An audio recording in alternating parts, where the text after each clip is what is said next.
तो देश के सबसे बड़े राज्य उत्तर प्रदेश को नए डीजीपी मिले हैं, मुकुल गोयल जी, और आज हमारे सामने है मुकुल गोयल जी और उनसे बातचीत करेंगे। बहुत बहुत शुक्रिया आपका वक्त देने के लिए मुकुल साहब। सर, आप जिस स्टेट के डीजीपी बने हैं, बहुत सारे ऐसे देश हैं, खासतौर पर मैं पाकिस्तान का नाम लेता हूं सीधे, उसकी कुल आबादी से ज्यादा इस राज्य की आबादी है।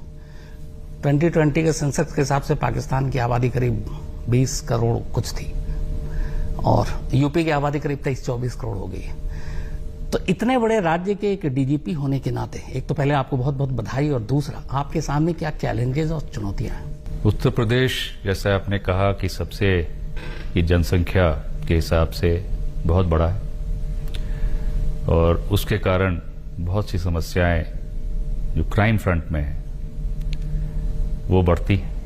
ज्यादातर रूरल क्षेत्र में लोग बसते हैं और वहां पर जमीन जायदाद के, खेत की मेड़ के छोटे छोटे झगड़े होते हैं और इसमें जो ये झगड़े कई बार बड़ी दुश्मनियों में बदल जाती हैं, जिसके कारण हत्या की घटनाएं जो जमीन के कारण होती है वो काफी होती हैं ग्रामीण परिवेश में। उसके अलावा जो और बॉडी ऑफेंसेस हैं, महिलाओं के खिलाफ अपराध वो भी रहता है, अनुसूचित जाति जनजाति उनके खिलाफ भी अपराध होता है। लेकिन जो आपका मूल प्रश्न था कि क्या चुनौतियां हैं, जो मेरा मानना है आने वाले दिनों में जो मुख्य चुनौती जो उभर रही है इस प्रदेश में वो साइबर क्राइम की है। साइबर क्राइम से हर व्यक्ति पीड़ित किसी न किसी ढंग से हो सकता है और इसमें जो नुकसान भी होने की संभावना होती है मॉनिटरली, वो उसका अमाउंट बहुत ज्यादा हो सकता है। कई बार आपको पता भी नहीं चलेगा कि आप इसका क्राइम का शिकार हो गए हैं। इसके बारे में पब्लिक में भी अवेयरनेस बहुत कम है और साथ ही में जो हमारे पुलिसकर्मी हैं, जो हमारे विवेचक हैं, वो भी उतने शायद अभी ट्रेंड नहीं है। आप आईआईटी से हैं, दिल्ली से, आपने इलेक्ट्रिकल इंजीनियरिंग की, उसके बाद आप आईपीएस बने। जिस बात की आपने अभी की कि जो चैलेंजेस हैं साइबर क्राइम को, जिस तरीके से बहुत सारी चीजें बदली है क्राइम के, आप बहुत सारे डिस्ट्रिक्ट में भी रहे अलग अलग, आपने एक बतौर एसपी एसएसपी भी काम किया था उस वक्त में और अब में। एक फर्क जो टेक्नोलॉजी और ये साइबर क्राइम जैसी चुनौतियां हैं, तो दोनों पहलू हैं इसके साथ। एक ये है कि आप चाहे वो कैमरे हो, सीसीटीवी फुटेज हो या फिर डीएनए हो, बाकी चीजें हो जिससे आप केस को सॉल्व कर सकते हैं, ऐसे मामले में एक तो ये पुलिस को फायदा है। नंबर 2, जो आपने बताया कि पुलिस खुद ट्रेन नहीं है ऐसे केसेस को हैंडल करने के लिए, और ये एक बड़ी चुनौती है, खासतौर पर सिटी को छोड़ दें छोटी छोटी जगहों पे, तो उसको कैसे हैंडल करेंगे आप? इसमें देखिए दोनों, जैसे हर क्राइम को हम टैकल करते हैं, एक तो कोशिश यही होती है जो कन्वेंशनल क्राइम में भी कि उसको होने ही ना दिया जाए, प्रिवेंटिव एक्शंस लिए जाए, जिसमें पेट्रोलिंग वगैरह की जाती है या कोई जो चिन्हित गुंडे होते हैं उन पर निगरानी की जाती है, हिस्ट्री शीटर्स की निगरानी की जाती है, वांछित अभियुक्तों की गिरफ्तारी की जाती है। तमाम तरीके हैं जिससे कि हम कन्वेंशनल क्राइम को प्रिवेंट करने की कोशिश करते हैं, जिसके बावजूद वो होते हैं लेकिन कुछ हद तक प्रिवेंशन होता है। इसी तरह से साइबर क्राइम को भी प्रिवेंट करने की कोशिश हम लोग करेंगे, जिसमें मेनली जनता को अवेयर करना, और ये इसमें चूंकि बहुत से विभाग जुड़े हुए हैं, खासतौर पे जो बैंकिंग प्रणाली है जो सभी लोग इस्तेमाल कर रहे हैं, और आजकल डिजिटल इंडिया के जोर में पेमेंट्स भी, पेमेंट गेटवेज बहुत आ गए हैं और हर छोटे से छोटा व्यक्ति भी अब मोबाइल उसके पास है और वो अपना डिजिटल पेमेंट कर रहा है। तो जब इतने बड़ी संख्या में लोग इस तरह के उपकरणों का इस्तेमाल कर रहे हैं, इस टेक्नोलॉजी का इस्तेमाल कर रहे हैं, तो साइबर क्राइम के लिए उतना एक्सपोज हो जाते हैं। तो उसी संख्या में ये बढ़ रहा है क्राइम, आगे भी बढ़ेगा। हमारे खुद के पुलिसकर्मी वो भी इसमें एक विक्टिम्स भी हैं, क्योंकि वो लोग भी इस क्राइम के विक्टिम्स हैं। तो इसलिए एक तो विक्टिम्स को एजुकेट करना कि वो अपने को बचा के रखें, और इसके अलावा जो हमारे खुद के पुलिसकर्मी हैं उसको उचित ट्रेनिंग दी जाए। जब मैं, जैसे आपने कहा, विगत करीब 30 साल से मैं इस पुलिस विभाग में हूं, और पहले तो कंप्यूटर्स के जब आए थे शुरू में बहुत घबराहट सबको होती थी कि भाई कंप्यूटर क्या चीज़ है, लेकिन धीरे धीरे अब मैं अभी जब मैं लौटा हूँ प्रदेश का डीजी बन के, तो पिछले 5 सालों में ही मैं बहुत चेंजेस देख रहा हूँ। शुरुआत तो टेक्नोलॉजी के यूज़ की काफ़ी हो चुकी थी, लेकिन अब काफ़ी लोग जो हमारे विवेचक हैं वो भी इसमें धीरे धीरे पारंगत हो रहे हैं। जिस तरीके से जैसे बात हो रही है कि कोरोना के 2 वेव आए, 3rd वेव भी आ सकता है, उसको लेकर एक तैयारी हो रही है, उसी तरीके से जब ये पता है हम लोगों को कि आने वाला ये टाइम जो है बहुत चैलेंजिंग है साइबर क्राइम को लेकर, तो उसकी एक ये पूरी तैयारी, इसी से जुड़ा हुआ सवाल ये है कि बहुत सारे ऐसे क्राइम हैं जो जैसे सीसीटीवी कैमरे सॉल्व कर देते हैं आजकल, जितने सेंसेशनल केसेस हैं, लेकिन अगर हम देखें तो क्या उस तादाद में वो इंफ्रास्ट्रक्चर है जो हर जगह पे इस तरह से सीसीटीवी जो यूरोप में बाकी जगह जैसे काम होता है? नहीं, देखिए शुरुआत तो हुई है, हम यूरोप से तो कंपेयर नहीं कर सकते, लेकिन अब इस समय हमारे कई बड़े शहरों में सीसीटीवी लगे हुए हैं। आजकल जो प्राइवेट लोग हैं वो भी अपने अपने अनुष्ठानों में सीसीटीवी का प्रयोग करते हैं सब जगह, तो उनके भी जो सीसीटीवी में जो फुटेज है उसको भी हम लोग इस्तेमाल करती है पुलिस जब ये है। और अगर लखनऊ की बात की जाए तो यहाँ पर हर चौराहे पे और सीसीटीवी कवरेज है, और इसी तरह और भी नोएडा को हम ले लें और कई जगह को ले लें, तो इसमें सीसीटीवी कवरेज की जा रही है। सर, एक जमाना था जब पुलिस सड़क पे प्रेजेंस माना जाता था कि लॉ एंड ऑर्डर के लिए जरूरी है। अब बदलते टेक्नोलॉजी में ये है कि ये जो सारी चीजें आएंगी तो शायद पुलिस फोर्स की एक बड़ी तादाद दफ्तर में बैठ के काम करेगी, क्योंकि वो कहीं से भी मॉनिटर कर सकती है। आपको लगता है पुलिसिंग में आने वाले वक्त में न सिर्फ यूपी में बल्कि पूरे देश में इस तरह के बदलाव होंगे? जी बिल्कुल ठीक कहा आपने, ये एक संख्या कम होगी पुलिस वालों की, लेकिन मेरा अभी भी ये मानना है कि हमारा जो देश है ये अभी भी उतना एडवांस नहीं है। हमारे यहाँ ऐसी स्थिति आने में बहुत वक्त लगेगा अभी, जब तक हमारे मतलब 50% के आसपास लोग अभी भी अनपढ़ है, हमारे ग्रामीण परिवेश में है, टेक्नोलॉजी से वाकई में दूर है। तो ये स्थिति हम एटलीस्ट मैं तो कम से कम अगले 20 साल तक नहीं एनविसाज कर सकता कि चौराहे पे हमारे सिपाही नहीं होंगे, क्योंकि उनके वहां प्रेजेंस से ही बहुत कुछ जो रूल ऑफ लॉ है वर्दी को देख के ही हमारे यहाँ अभी भी लागू होता है। क्योंकि आप दिल्ली में रहते हैं, मैं भी दिल्ली में रहा हूं, और अगर वहां पे कभी ट्रैफिक का सिपाही नहीं है और लोग लाल बत्ती तोड़ते हैं, बिल्कुल तोड़ते हैं, मतलब ऐसा नहीं है कि बिल्कुल कानून का पालन हो रहा है। तो बेसिक कुछ इंडियन्स के उसमें भी है कि थोड़ा सा हम लोग कानून को तोड़ने की कोशिश करते हैं इंडिया में। बाहर जाके तो हम बहुत कानून के सबसे बड़े पालनकर्ता हम ही हो जाते हैं, लेकिन अपने देश में हम थोड़ा, क्योंकि आज़ाद मुल्क है तो इसलिए ये लिबर्टीज हम लेते हैं। तो दोनों का एक तरह से एक कॉम्बिनेशन रहेगा।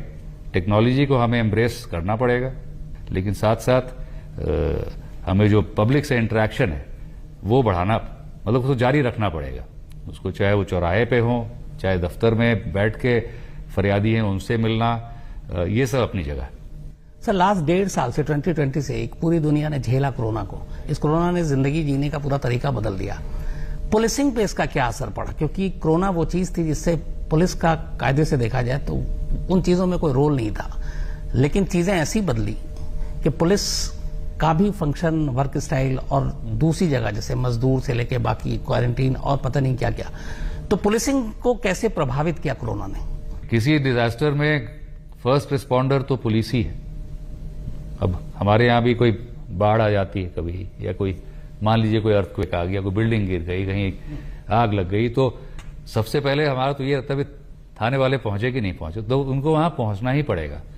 तो ये भी एक डिजास्टर, बहुत बड़ा डिजास्टर था मेरे ख्याल से। पिछले कई 100 साल में इससे बड़ा डिजास्टर नहीं हो सकता, भी चल ही रहा। पुलिस को इसमें अच्छी अपॉर्चुनिटी मिली लोगों को की मदद करने की, क्योंकि पुलिस पे आमतौर पे यही एक आरोप भी रहता है कि ये दमन करते हैं, क्योंकि हमारा रोल कुछ इस तरह का है कि हमारा प्यूनिटिव रोल है। कोई भी व्यक्ति कानून तोड़ेगा तो हमें उसके खिलाफ कार्रवाई करनी पड़ती है। तो एक हमारा जो ये रोल है, एक जो भी पब्लिक के खिलाफ है एक तरीके से, क्योंकि पब्लिक समझती है कि हमें ये काम नहीं करने दे रहे हैं या वटेवर। ये जो डिजास्टर्स में जो रोल होता है, ये पुलिस के पास एक अच्छा मौका होता है, अपॉर्चुनिटी होती है कि अपना एक मानवीय पहलू भी दिखाए। और इसमें पूरे देश की पुलिस ने बिल्कुल फ्रंटलाइन पे रहते हुए बहुत ही अच्छा काम किया। दूसरा, जो हमारी वर्किंग है वो भी कुछ सुधरी है। एक उसका अलग पहलू यह है कि कोरोना के समय पुलिस का दफ्तर तो लगातार ही चलता रहा। पुलिस तो ऐसा नहीं कि अपना काम बंद करके बैठ जाए, तो पुलिस का दफ्तर चलते रहे, लोग अपने अपने उसमें काम करते रहे। और ये जो टेक्नोलॉजी का इस्तेमाल फिर इसमें शुरू हुआ, ऑनलाइन काम बहुत हुए। और मुझे ध्यान है कि जब पहले हम लोग, हमारे डीजी साहब जब होते थे, हम लोग जनपद में एसपी होते थे, तो एक मीटिंग बुलाई जाती थी, तो पूरे प्रदेश के एसपी सब इकट्ठा होते थे लखनऊ में, और उसमें कितने तेल का व्यय होता था और समय का, मैन पावर, मैन आवर्स का बर्बादी होती थी। मतलब एक आदमी कोई एसपी आता था सहारनपुर से, तो यहाँ आके वापस जाने में मतलब 3 दिन तो जनपद से बाहर ही रहता था। और अभी मैं आया था और मैंने वीडियो कॉन्फ्रेंस से ही मात्र 1 घंटे में अपना सारा काम नहीं निपट गया। कहीं पे किसी को कोई दिक्कत नहीं हुई, हमें भी जो कहना था हमने कह दिया, सरकार का पैसा भी बचा, कि नहीं तो लोग अपना परेशान रहते हैं, यहाँ इतना तेल फूंक रहे हैं आने में। और जनपद में अधिकारी मौजूद भी है, जनपद को भी कोई समस्या नहीं हुई। कोरोना और लॉकडाउन की वजह से क्राइम में भी गिरावट आई, क्राइम रेट गिरे थे? क्राइम में गिरावट है। कोरोना में चूंकि लोगों का निकलना कम हो गया, तो वो सख्ती हो गई, कर्फ्यू लगे रहे काफी टाइम में, तो क्राइम में गिरावट है। लेकिन उसका दूसरा पहलू ये है कि इसमें अनएम्प्लॉयमेंट भी बढ़ी है। अब उसमें जब यंग आदमी जब अनएम्प्लॉय होंगे, तो फिर ये आगे आने वाले दिनों में हो सकता है क्राइम की तरह रुख करें। तो हमारी भी अपेक्षा है, मतलब हम लोग उसके लिए तैयारी कर भी रहे हैं कि छोटे अपराध, खासतौर पे चोरी के जो प्रॉपर्टी ऑफेंसेस हैं, वो बढ़ सकते हैं आगे। सर, पुलिस का काम है क्रिमिनल को पकड़ना और जेल पहुंचाना। जेल प्रशासन और जेल को देखने वाले लोग अलग होते हैं। कई सारे ऐसे लोग हैं जो हमारे विदेश में इस वक्त बैठे हुए हैं, जिनको भारत सरकार को अलग अलग एजेंसियां लाने की कोशिश कर रही हैं। एक तस्वीर सामने आती, जिसकी वजह से कहते हैं वो अड़चन आती, वो ये कि हमारे यहाँ के जेल सिस्टम पे बड़े सवाल उठते हैं। जेल के अंदर कत्ल हो जाता है, जेल के अंदर गोलियां पहुंच जाती, मोबाइल पहुंच जाते हैं, और इसकी वजह से जो बाहर विदेश में बैठे हैं वो कोर्ट में दलील दे देते हैं कि हमारे हिंदुस्तान की जेल तो सुरक्षित नहीं है, तो आप हमें मत भेजिए। आपको लगता है कि हमारा जो जेल का पूरा सिस्टम है उसको सुधारने की जरूरत है, और जो चीजें हो रही हैं फौरन रुकनी चाहिए? देखिए, सुधार की तो हर जगह गुंजाइश है, व्यवस्थाएं बनी हुई हैं। कुछ लोग हर जगह होते हैं जो इस व्यवस्था को ठीक से पालन नहीं करते हैं, उनके कारण समस्या आती है। ऐसे लोगों को चिन्हित करके हमें कार्रवाई करनी होगी। और अगेन मैं टेक्नोलॉजी पे जाता हूं, जहां टेक्नोलॉजी का समावेश होगा नॉर्मल वर्किंग में, वहां स्थिति अपने आप सुधरेगी। टेक्नोलॉजी के आने से बहुत कुछ पुलिस वर्किंग में सुधार आया है। जो अगर एक एग्जांपल मैं आपको देता हूं, जैसे कि केस डायरी का लिखना, केस डायरी में तो पहले पुराने जो सब इंस्पेक्टर वगैरह होते थे, जो विवेचक होते थे, वो अगर कभी कोई विवेचना में पहले एक लाइन ले रहे हैं, फिर दूसरी लाइन ले लेंगे, उसमें केस डायरीज भी गायब हो जाती थी, फट जाती थी, अपना कोई नया चालू कर दिया उसने। अब ये संभव नहीं है, अब ये सब ऑनलाइन हो रहा है। केस डायरीज भी हमारे जो टोलनेट सिस्टम है, उसको उसी पे लिखना है, कंप्यूटर पे ही लिखना है, और एक बार आपने जो लिख दिया आप उसको गायब नहीं कर सकते। तो इस तरह से पारदर्शिता आ रही है। तो इसी तरह से जेल में भी अब जो मुझे पता चला है कि टेक्नोलॉजी को का अधिक से अधिक इस्तेमाल अब करने का प्रयास हो रहा है, वहां भी सीसीटीवी कैमरेज लग रहे हैं, और इस टेक्नोलॉजी के आने से सुधार अवश्य आएगा। आप एक IITian हैं, इलेक्ट्रिकल इंजीनियरिंग भी की आपने, अब डीजीपी हैं। एक व्यक्तिगत यह है कि आपकी अपनी राय एनकाउंटर को लेकर क्या, क्योंकि यूपी में बहुत सारे सवाल उठते हैं देश पर कि सबसे ज्यादा एनकाउंटर यूपी में होते हैं। आपकी अपनी राय क्या है सर एनकाउंटर को लेकर? देखिए, मेरी राय यही कि हम ड्यूटी अपनी करते हैं और उस ड्यूटी के दौरान अगर कोई बदमाश पुलिस पे हमला करता है या गोली चलाता है, जो कानून में जो राइट टू प्राइवेट डिफेंस हमें दिया गया है, उस पे हमें कार्रवाई करना चाहिए। हाँ, अगर इस तरह का है कि कोई बिल्कुल बदमाश को जो है कि जो जिसको सजा वहां पे हमें दिलानी चाहिए कोर्ट के माध्यम से, उसको हमें दिलानी चाहिए।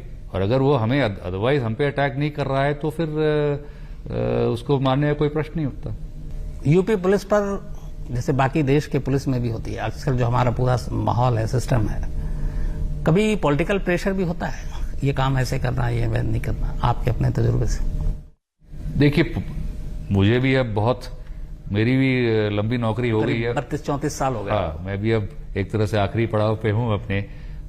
हम लोग इस सोसाइटी में रहते हैं, एक हमारा सिस्टम है, पॉलिटिकल सिस्टम है, चुने हुए हमारे प्रतिनिधि हैं जनता के। ये इसीलिए चुने जाते हैं कि जनता की बात हम तक पहुंचे, क्योंकि जनता का हर व्यक्ति हम तक नहीं पहुंच सकता। तो जनप्रतिनिधि हैं, उनको अपनी बात कहने का हक है, उनको कई चीजें पता चलती हैं जनता के माध्यम से, वो हमें कहते हैं। आपको ताज्जुब होगा या हो ना हो, मुझे जो मेरा एक्सपीरियंस यही कहता है कि जो पॉलिटिकल लोग कहते हैं उसमें से लगभग 70% बातें सही निकलती, और कई बार ये बात भी है कि एक ही चीज में दो पॉलिटिकल लोग आ जाएं, दो अलग अलग बातें कहें, वो बात अलग है। तो पुलिस को सुनना चाहिए और जो कानून के हिसाब से जो सही बात है वो करना चाहिए। सर, एक चीज बस लास्ट, आपकी चुनौती और चैलेंजेस तो बता दिए, प्रायोरिटी क्या है आपकी? आपको लगता है कि आपके आने के बाद सबसे पहले मुझे ये सारी चीजें ठीक करनी चाहिए? देखिए, अब उसको जैसे मैंने कहा, टेक्नोलॉजी का अधिक से अधिक लाना ये बहुत बड़ी प्रायोरिटी है। साइबर क्राइम को देखना वो बहुत बड़ी प्रायोरिटी है। लेकिन मेरा ये मानना, जैसे मैंने पहले भी कहा, कि हम एक सर्विस हैं, पुलिस इज अ सर्विस, हम जनता के लिए हैं। मैंने अपने पहले संबोधन जो मैंने एसपी को कहा था, उसमें भी यही कहा था कि आप जो भी व्यक्ति, आप एक तो पहली बात पब्लिक से आप मिलिए।